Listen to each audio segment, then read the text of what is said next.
MLC కవిత వెంటే న్యాయం ధర్మం ఉండటం వల్లే బెయిల్ వచ్చిందన్నారు కామారెడ్డి జిల్లా రామారెడ్డి మాజీ జెడ్పీటీసీ పడిగిల రాజేశ్వరరావు. ఢిల్లీ లిక్కర్ స్కామ్లో అరెస్ట్ అయిన కవిత జైలు నుంచి బెయిల్పై రిలీజ్ అవ్వడం పట్ల బీఆర్ఎస్ నాయకులు జిల్లా కేంద్రంలో సంబరాలు జరుపుకున్నారు. బెయిల్పై విడుదలవ్వడం అంటేనే న్యాయం గెలిచింది అని భావిస్తున్నామన్నారు. మాజీ సీఎం కేసీఆర్ చెప్పినట్టుగానే కవిత కడిగిన ముత్యం వల్ల బయటకు వస్తారన్న మాట నిజమైందన్నారు.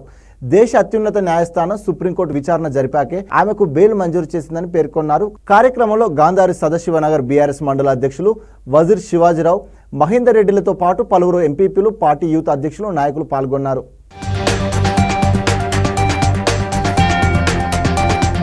కేంద్ర ప్రభుత్వం కక్షపూరితంగా ఎమ్మెల్సీ కవితను అరెస్టు చేసినప్పటికీ నిరూపించకపోవడంతో ఈరోజు అత్యున్నత న్యాయస్థానం నిర్దోషిగా బెయిలిచ్చి బయటకు పంపిందంటే కారణం ఏంటంటే ఆల్రెడీ ఈడీకి మొట్టికాయలు వేసింది.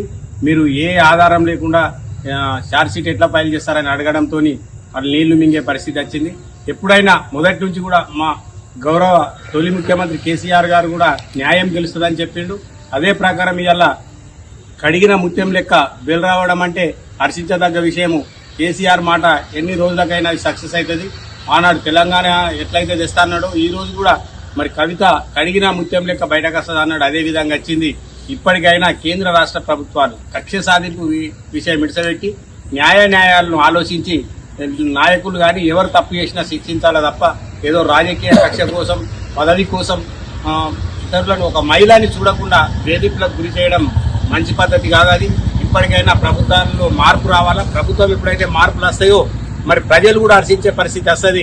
తప్పు చేసిన లీడర్లు లోపలేస్తే వాళ్లకు మైలేజ్ వస్తుంది తప్ప ఏ తప్పు చేయని నాయకురాలను కూడా ఒక మహిళని చూడకుండా మరి 5 నెలలు జైలు ఉంచారంటే అలా పరిస్థితి ఏదో అర్థం చేసుకోవచ్చు.